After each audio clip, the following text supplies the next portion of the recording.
ไปคลิปนี้อันน่ะเจคัมสตอรี่สิพาทุกคนไปเอาป่าหลังจากที่ฝนตกหนักเมื่อคืนนี้อยู่น้ำห้องคลองบึงอยู่ตามบ้านของพวกเฮานี่มันก็เสื่อมต่อไปหาห้วยห้องคลองบึงอยู่ทั้งนอกทั้งนาผู้ใดแล้วป่ามันก็ขึ้นมานี่เดี๋ยวนี้เฮาสองคนสิไปใส่เบ็ดเอาป่าเนาะคอยย่างแน่มันหู้เฮามาแล้วมันเข้าไปไหนตัวระวังเด้อสิเอาปืนยิงดาก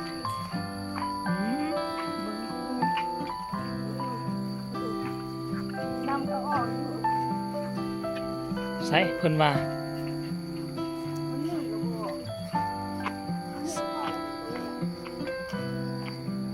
เสียงอึ้งห้องเต็มป่าทำผู้ชมไว้น้ำท่วมป่าทั้งหลังนี่หมด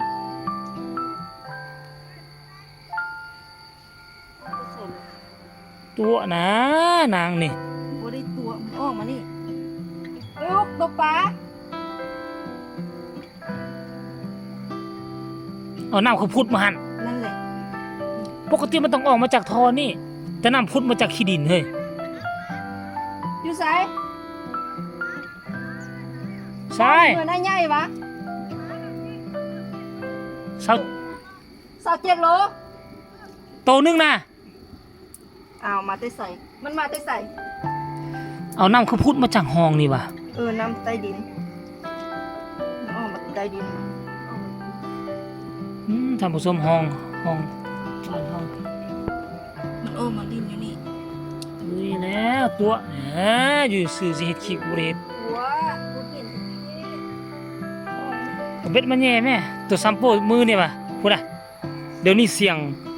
งกบเสียงเขียดเสียงอึ่งเสียงกบเสียงเขียดเสียงอื่นเต็มนี่ท่านผู้ชมน้ำระวังมาท่วมอยู่นี่นะ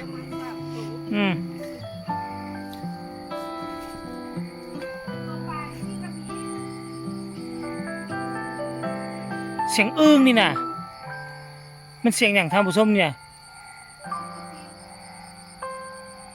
เสียงเขียดหรือเสียงอึ่งเบิ่งน้ำนะท่วมมานี่ท่านผู้ชมท่วมลงไปหั่น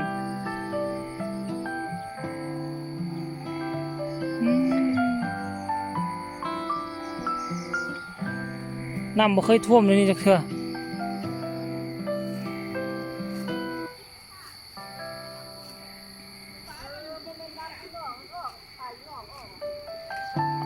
เอามาฟังดูนี่บ่แม่นเสียงอึ่งอ่ะ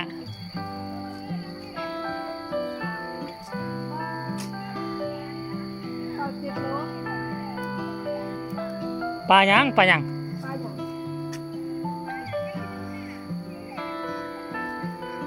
เฮ้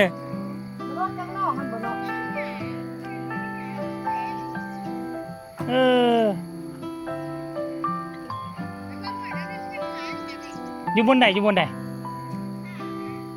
อาอันเหมือนซอยใหญ่ค่ะ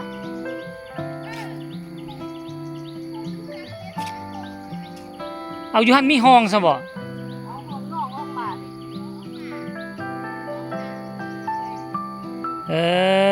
เนี่ยเราก็ไปเอาปลามาอยู่แซ่นนี่ผู้ได้น่ะ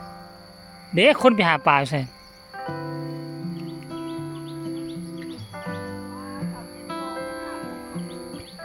อ๋อเขาได้ปลาใหญ่27 โลว่าซั่น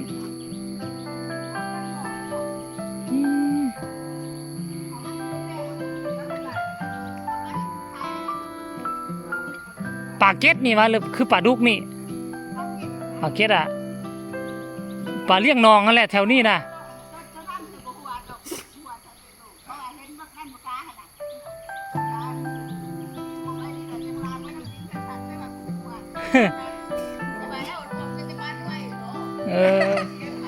ปลาซ้ำ2-3 นิ้วคือสิมีหลายเนาะ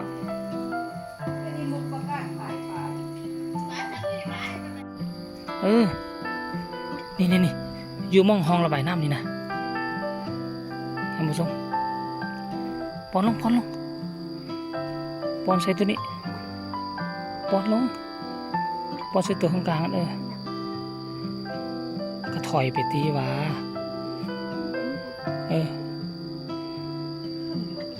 ถึงลงเลย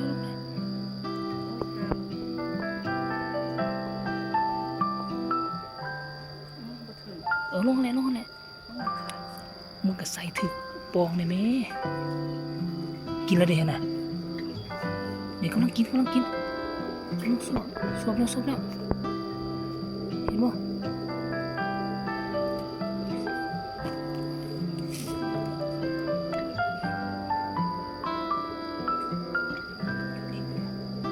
โอ้ยเอาขึ้นไป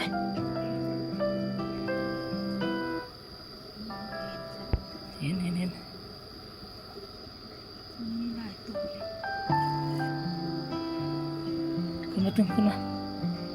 พี่น้อง